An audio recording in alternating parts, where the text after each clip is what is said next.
He no longer belongs in a professional boxing ring, in my opinion. You look like a drunk man queuing up for Oceana, trying to prove to the bouncer that I'm totally fine, don't breathe, don't move. It's hard to walk around with swag though, isn't it, when you've been face planted and that's your last fight and you're finished. I'm just sad it's not you, Cole. Have you let this one slip through your fingers, mate? If he's agreeing to take the fight, it's because his career's finished.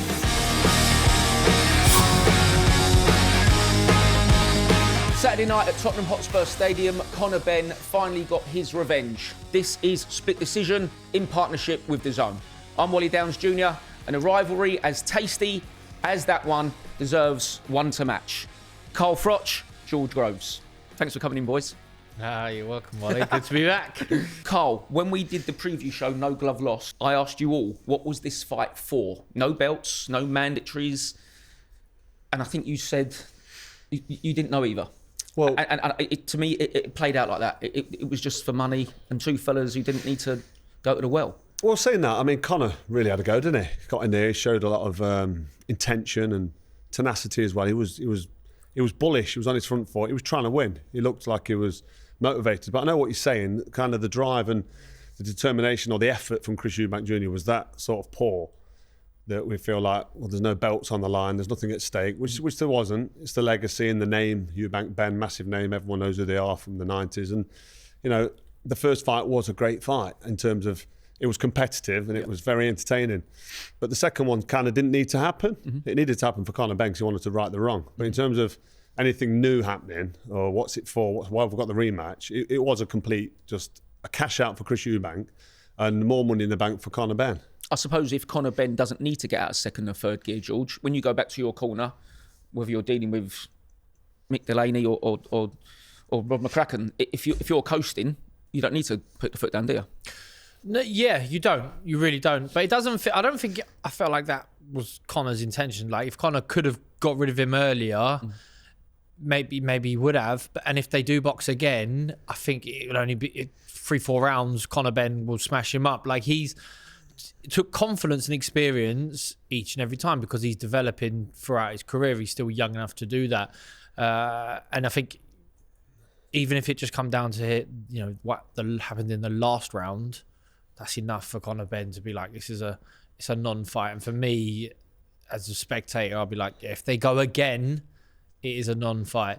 We'll have to wait and see what the reasons for Eubank's lack of performance will be, and I'm sure they will be crept out, and they might not come direct from him to start with. Might be leaked elsewhere, but there'll be reasoning behind it. There was that feeling where I picked Conor to win, Carl picked Conor to win. It just felt like how the fate was going to be, how the cards were going to be dealt. And then maybe even after a first few rounds, people are scratching their heads thinking, does Eubank want Conor to win for a third fight? And we had his dad on the show. This was what was the desire for his son, what makes him carry on boxing. And my feeling was, you went out the first time to an emphatic win in a great fight, settled a great rivalry, could have sailed off into the sunset. He didn't. He's gone back. He's gone again. And I don't know if he wakes up and thinks, I let myself down, going through with it all, taking the fight and performing the way he did, or if he's just like, I'm prize fighter, I got paid. That's how it is. Well, it was a bad fight for Chris Eubank Jr. From round 1 to round 11, and it was a terrible fight for him in round 12 because he got battered, didn't he? And he face planted on that second knockdown. I know it was side, back of the head, but he landed on his face because when you can't stop yourself from falling down, you're weak, you're drained, you felt the punch. And the two knockdowns in the finish was a grandstand finish for Conor Benn. I thought he worked well from round 1 to round 12, Conor. Really put the foot on the gas, tried to win, threw his punches with intention. He was on his front foot, took the centre of the ring and controlled the fight and dictated the pace. Was that because Conor Benn is an A-class fighter who's destined for world championship fame and stardom? Probably not. He could get there. He's 28 years old. He's still got a career ahead of him.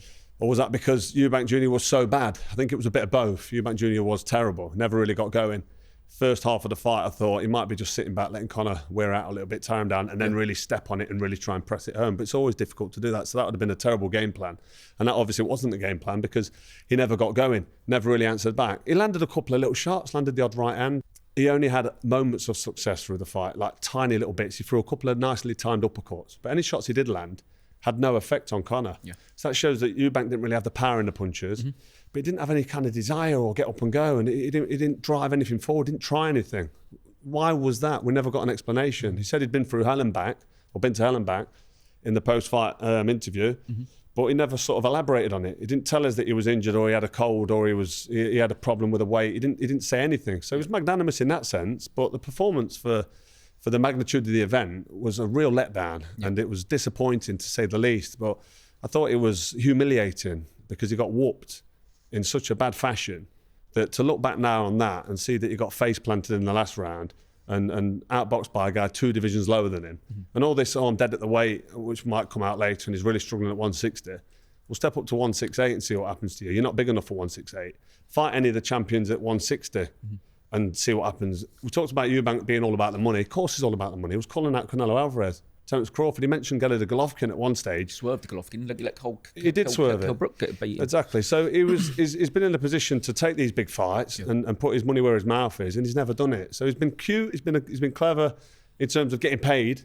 All he's done is capitalised on the name Eubank and maximised it and made a fortune. Fair play to him, but he no longer belongs in a professional boxing ring, in my opinion. Chris decided to come and do a post-fight press conference. Now, again, as the loser, no one is expecting that. He called it on. He come and addressed the journalists. He wanted to speak to us. And he said that he's been through hell. He said that it was more or less a miracle that he got to the fight, let alone competed in it. But when repeatedly asked, well, what was the problem? He shut us all down. Now, don't get me wrong, I would feel awful if it comes out that he suffered some sort of personal problem. But I did feel it's almost like when you're in the playground and some kid says, I've got a massive secret. I'm not telling you, though. It feels like it's put a bit of a strange cloud over the fight that doesn't need to be there.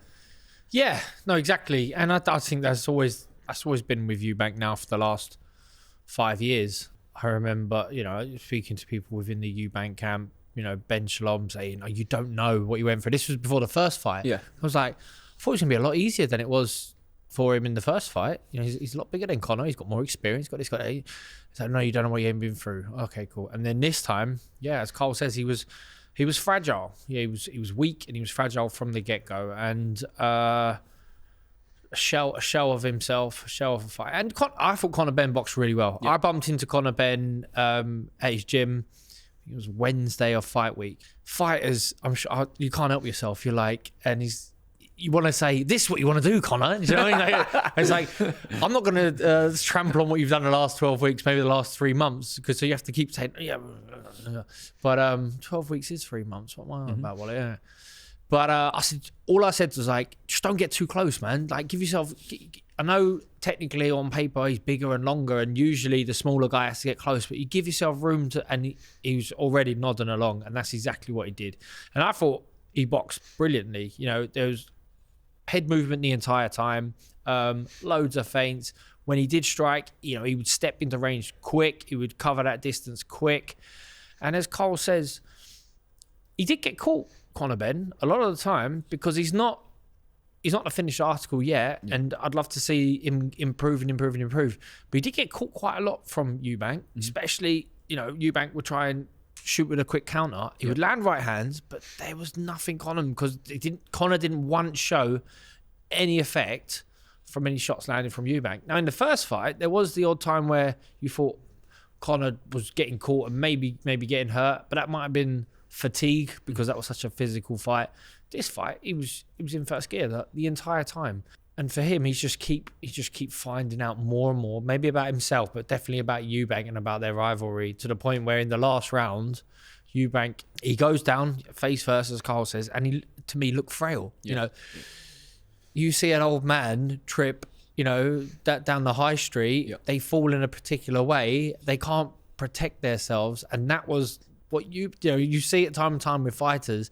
They don't fall like a young man, they end up falling like an old man, and Eubank felt like an old man. He jumped up, to his credit. He definitely didn't want to get stopped. He has been stopped, but he doesn't want to ever get stopped.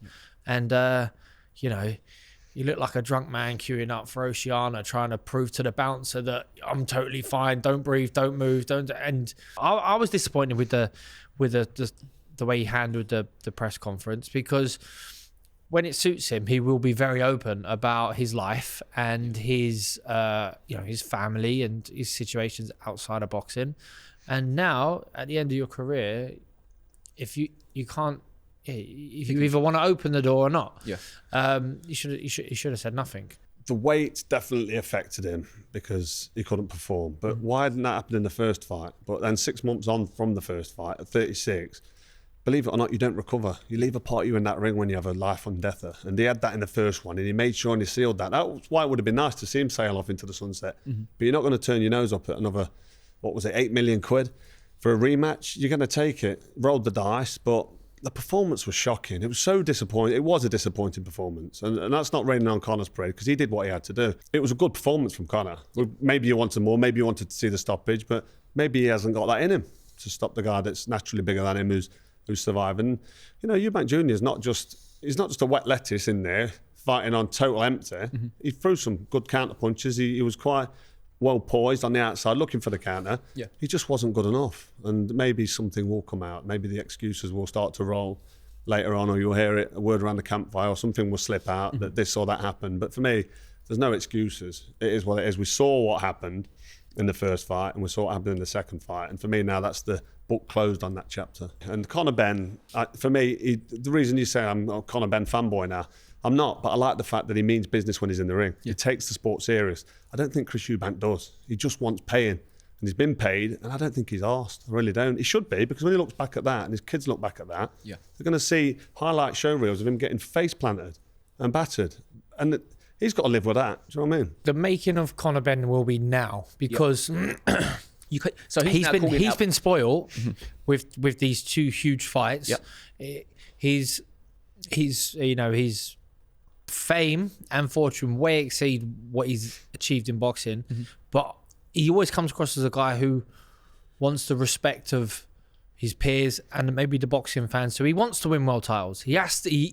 I think if he didn't win a world title by the end of his career, he'd probably be extremely disappointed, even though he's got the fame and the money. So we'll have to wait and see now. Can he get it out of himself that he has been spoiled with big paydays and high profile? He could call out a Pacquiao next, who's had years out of the ring, and that'll be a big fight. And Eddie Hearn will be right behind it, and we'll all be very engaged by the time it comes around. We can't let that happen now. He walks in that press conference and said, I want Devin Haney, I want Brian Norman, I want Rolly Romero, I want Ryan Garcia, Teofimo Lopez. He's been calling out major names for most of his career now. And there is no way, he's got to be, I'm not saying Chris Eubank wasn't a test, but you're right. He can't go back to, he has never won an English title, never won a British title. He's got to do that now. And he's got to prove he is what he's telling everyone that he is. He's mentioning them names though, Crocker and... But he's always mentioned them. Yeah, but they're at 147. Yeah. And now my argument to that would be, can you get down now to 147? It was almost 170 pounds. And at 154, you got Boots Ennis maybe. I mean, Eddie Hearn's Matchroom have signed him. So there'll be little manoeuvres, but 154 is dangerous for him. But to go down to 147 for me, it's going to be even more dangerous because he's grown into that weight now. He's not 160 fighter, but to now go down to 147, so he's in a tricky spot. So the Manny Pacquiao fight would kind of make sense because in the sense of the money ties in his career, and he's on that side. I mean, I wouldn't be surprised if an opportunity for a crossover fight came. Like with Jake Paul, the clown show. Is he there because will he have the desire now to get back in the gym and say, right, I'm fighting a top fighter now for a world title. This is going to be hard. I'm not going to earn nowhere near the amount of money I earned to fight Chris Eubank Jr. twice. So I need to now conjure it up. And I do think he's got that in his head and in his locker to say, right, okay, I'm sort of going back now in terms of earning power. He's not going to earn that sort of money for his next fight or the next 2 or 3 fights unless he fights for a world title. You two fellas reopened the door for stadium boxing. Oh yeah, we was a catalyst. How many was there? Was it 80,000 fans at Wembley Stadium. Those two fellas have just enjoyed that, and they've probably banked £15 million each. Would you be happy if their rivalry is ever compared to your rivalry? I don't think that, it's hard to compare. I mean, I've been retired 11 years. That was my last fight. I know George went on and had a nice career and became a world champion. After that, he's been retired 4 or 5 years. But to compare the two, I don't think it's fair because we brought stadiums back, post-war, biggest attendance, and let's be honest, 65,000, 80,000 is it? But they've done well, but it just shows that world titles don't always matter if the name's big. Mike Tyson at the end of his career, no one cared if he was fighting for a world title. They just wanted to see Mike Tyson fight. But moving forward now, without that rivalry, both of these two are going to struggle to get that kind of attendance and that kind of attention. George, in a few weeks' time, if someone has to write the 10 best modern boxing British rivalries and Ben Eubank is anywhere close to you two, is that all right? Ben Eubank, the fathers, that goes in at number 1. Yeah. And me and Carl go in at number 2. That's how it is. Like, it's just how it was. I mean, their rivalry might not be far behind it, but it weren't done. Our rematch, obviously we had the first fight, there was a rivalry set. There was it was probably, no one realised it publicly, but there was a bit of needle before the fight was set. Then it elevated. Then after that, for the rematch, it blew up. Whereas theirs sort of went backwards, didn't it? It sort of blew up, and then we finally got the fight. It was like, oh, right, that was really good, interesting build up. And then we had the rematch where some people were questioning, was it worth it? No one was questioning, was our rematch worth it? So yeah, I think it was a genuine rivalry, and not to disappoint lots of fight fans out there. Some of them out there, them rivalries that probably would make that top 10 list of yours, well, they were totally annihilated, fabricated, you know. So yeah, me and Carl, we can't compete with the dads because of terrestrial the era. television crossover fans. 16 million for the second one. Yeah, Crazy. It was genuine. Like, if you can't tell me that Nigel Benn didn't hate Eubank, and Eubank decided that hate wasn't one for him, was it? He was just going to lean into that. But yeah, they were the fists of rivals. Way above Calm and Brooke, way above Bellew and Cleverly, or Bellew Hay, or Hay Macronelli, or the only one that would be the dark horse, the sort of would be the ringer would be me and DeGale. You and DeGale. Yeah. If we had a rematch, then we might have ended up top. So this one had the generation of, well, the older, the 90s of the fathers, and all them fans that are still around. Yeah. Plus it had the social media, which we kind of just missed out on. We had Twitter at ours, but the Instagram and the social media platforms and the digital platforms, they're huge. Do you know what I mean? So they've got the benefit of that. And Conor's he's got a massive following on Instagram, like 2 million plus. Like Ryan Garcia's like 10 million. He's one of them sort of digital stars. Don't worry about what I've got, man. I've got it all. I've got the record, I've got the belts, I've got the looks. Say you was Conor's manager or you was Eubank's manager, what are you going to tell them two fellas to do next? I'm telling Chris Eubank Jr. to leave it where it is, unless he wants a little potential swan song with I don't know who, but a steady fight. He needs to be careful now because now his health's at risk. So I'd be advising him, look, you've nicked a living here. Yeah. Not being horrible, but you've cashed out, and unfortunately, you've got some bad showreel knockouts of you face planting and getting battered. So you've put away the first fight now. All that accolade from the first fight and that great performance you put in them last 2 rounds of driving it home and giving us all an exciting fight. No one's going to remember that. So he's got to live with that. And Conor Benn, I'd be saying, right, now let's have a look. Let's have a look what our path is. 28 years old, he's probably got another 4, 5, maybe even 6 years left at a good level. So if he's enjoying it and he's fit and strong and healthy, get in there and do what you can and go for it. Sound about right? Yeah. Eubank, I think, sail off to the sunset. I think he's about to, his partner's he's pregnant. If he has kids soon, that's going to change him. He's not pregnant, is he? No, he's not. Do you think he's got the mindset to live with that loss and go on? Because he's got a big ego, and then he's going to have to. He's just disappear and play poker. I don't think he. I think he loves a bit of the limelight, but he doesn't do it in the obvious way. He doesn't mix in our general boxing circles. He'd much rather be in Vegas playing poker with Neymar, and then it's hard to walk around with swag though, isn't it, when you've been face planted and that's your last fight and you've finished. It's a difficult one. Yeah. I don't think that will sit right with him. Well, look, that's what Anthony Joshua is doing right now. That the last image that anyone has of Anthony Joshua right now is being face down at Wembley, breakdancing on his head. That's the last image though, isn't it? Face down, legs in the air. Daniel Dubois flattened him. It was over a year ago, so where does he go next? Jake Paul. I don't think that happened. Joe should fight Jake Paul. Conor Benn. Yeah, Conor Benn's got more, more of a realistic chance of trying to sell that. I mean, I don't see who's going to buy into it. I've just spent like 20 minutes saying I want Conor Benn to fight for world title next, but he could get the Jake Paul fight. Could be Anthony Joshua. Yeah. I'm just sad it's not you, Cole. Have you let this one slip through your fingers, mate? The beer that much. Poked him, I've pressured him, I've put it on him. Have you though? But not in a way to get the fight, in a way to just try and tell him, listen, don't get out your box. You're not a professional fighter. You're playing at the game and you're handpicking opponents to suit your little narrative, and people buy into it because you've got a massive following on YouTube. Fair play to him, he knows how to make money. Yeah. But nobody in their right mind takes him seriously as a professional fighter. And you mentioned AJ there. I mean, that's just, for me, it's ridiculous. Is he a clever man to fight AJ? Like, to fight Anthony Joshua? It don't seem clever to me. To me, it looked like a really clever move, because every time he gets close to announcing one of his fights, he links himself to fighting Conor McGregor, Canelo Alvarez, Carl Froch, and he fights Tweedledee and Tweedledum. So it's always been clever. And I was looking at it thinking, well, this is cool. AJ can get that Gen Z Jake Paul attention, and Jake Paul can pretend he's a proper boxer. The fight is done. I believe they are going to fight on December 19th. Now, for me, Anthony Joshua's legacy is secure. The Olympics, getting boys and girls into boxing, helping out the gyms in lockdown when the government turned its back on it, paying for people's funerals. But I don't care if he fights Jake Paul, Logan Paul, Gabby Logan.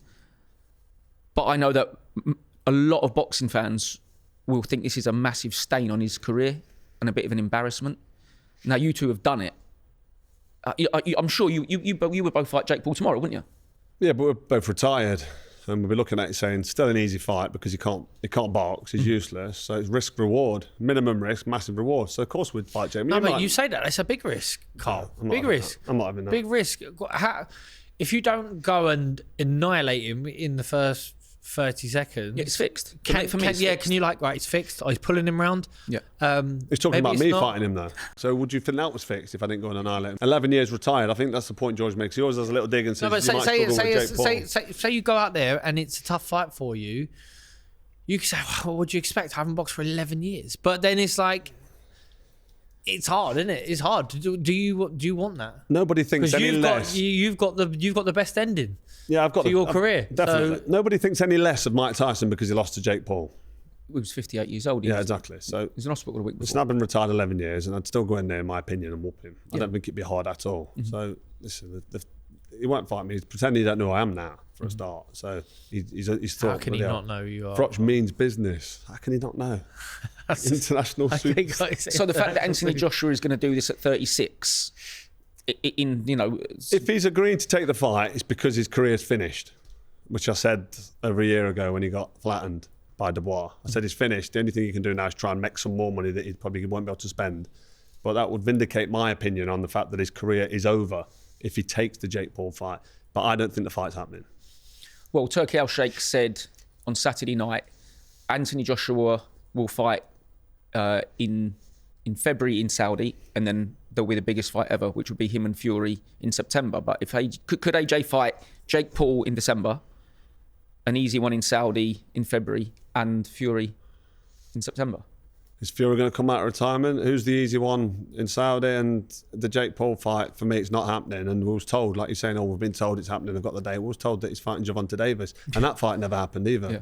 And the court case it's got going on, or the claim about what he's done with his ex. He's been doing that for a long time. Yeah, but that's a civil, exactly, but that's a civil case. And that doesn't affect the fight. Absolutely. So I don't believe a word of it. It's all smoke and mirrors, and it's all geared towards Jake Paul getting high publicity. Mm-hmm. He's not going to jump in with Anthony Joshua and get flattened in a round, because that's what would happen. George, if Anthony Joshua doesn't knock him out in the first 30 seconds, what do you think? Well, I think he's had a bit of a stinker. Do you know what I mean? It doesn't necessarily mean it's fixed. Anthony Joshua. Exactly. Yeah. But it might take you more than 30 seconds to line him up and do him.